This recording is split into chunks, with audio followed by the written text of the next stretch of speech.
अरे आमिर वो की अरे टिकटॉक कर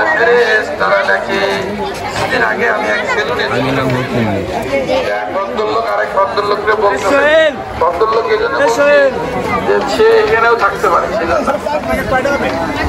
বলতেছে কি আমার আমলনামা জিরো, আমার আমলনামা কি জিরো।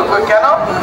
আমি মুখে শুনছি ফেরেশতারা হলো পবিত্র, আমি 24 ঘন্টা থেকে অপবিত্র, আমার কাছে ফেরেশতাও আসে না আর আমার আমলনামা কি লেখে না।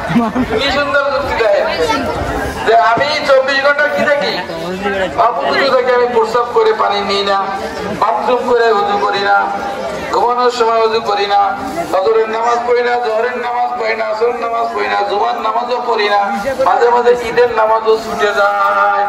তাহলে আমি সবসময় এই জন্য অপবিত্র থাকি আমার কাছে যেন ফেরেশতা না আসতে পারে আর কিছু যেন লিখতেও না পারে। আচ্ছা বলেন এ কয় নম্বর পাগল? কোন নাম্বার আছে?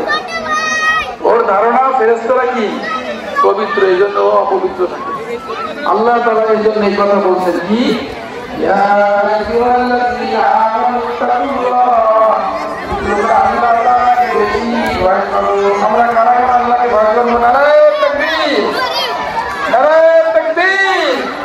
তোমার সময় শেষ, এই জন্য অল্প সময় পরে জিকির হবে। 6 তাসবিহটা দিয়ে দেই। কয় তাসবিহ? জোরে বলেন কয় তাসবিহ? 6 তাসবিহ। 100 বার কেউ যদি সুবহানাল্লাহ প্রতিদিন বলতে পারে 100টা গোলাম আজাদ করার সওয়াব পাবে। কতটা? 100টা। 100 বার কেউ যদি আলহামদুলিল্লাহ বলতে পারে